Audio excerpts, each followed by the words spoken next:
இந்த தாய் மீது ஆணைன்னு ஒரு பழைய படம் வந்தது. அது அப்படியே ட்ரீட்மெண்ட்டை மாத்தி நாய் மீது ஆணைன்னு ஒரு சப்ஜெக்ட் வச்சிருக்கிறேன். சொல்லட்டுமா? அத நம்ம விட்டு நாய்கிட்ட சொல்ல. அது ஃப்ரீயா தான் இருக்கு. நான் ஆபீஸ் போயிட்டு வந்துடுறேன். அப்படிங்கிறீங்க? Okay, thank you. நாய்கிட்ட சொல்லியாவது ஓகே பண்ணணும். இங்கதான் இருக்கியா?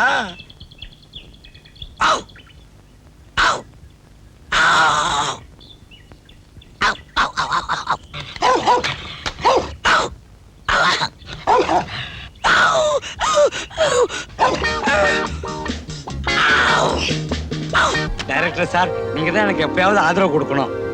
உங்க ஆர்வத்தை நான் ரொம்ப பாராட்டுறேன். நீங்க ஒண்ணு செய்யுங்க. உள்ள என் அசிஸ்டன்ஸ் இருக்காங்க, அவங்க கிட்ட போய் உங்க கதையை சொல்லுங்க. நான் கொஞ்சம் வெளியில போயிட்டு வந்துடுறேன்.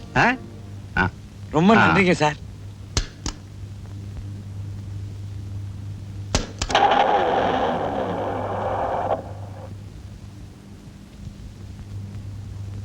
வணக்கம் சார். வணக்கம் சார். நீங்க நம்ம டைரக்டர் கே விஜயன் சார் இருக்காரு இல்லீங்களா? ஆமா. அவர் கதை சொல்ல சொல்லி உங்ககிட்ட அனுப்பிச்சாருங்க. அப்படிங்களா? நீங்களாம் வாங்க.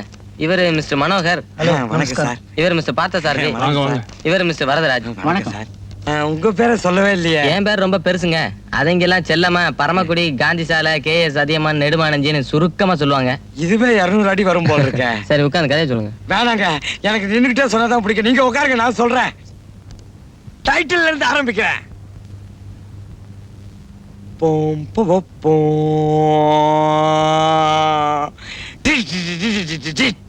கதை வசனம் ஜார்குல்.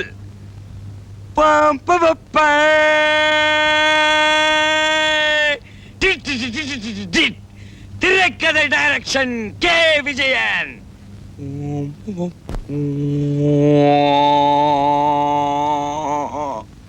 ஒரு டவர் கிளாக்.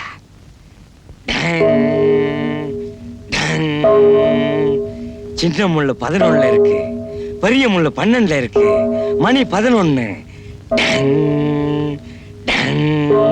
ஒரு வீட்டுல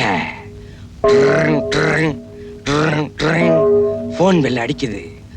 ஒரு பொம்பளை வந்தா போன் எடுத்தா, ஹலோ, இன்னும் 12 மணி நேரத்திற்குள் நீ கொலை செய்யப்படுவ. அது எந்த நேரம்னு உனக்கு தெரியாது. போனை வச்சா அப்ப திருமணா ஜங் ஜங், அப்படி திருமணா ஜங் ஜங் ஜங் ஜங் ஜங் ஜங் ஜங். பாத்ரூம்குள்ள போனா கதவை திறந்தா தண்ணி விழுந்துகிட்டு இருக்கு. இந்த பக்கம் திருமணா ஒரு கத்தி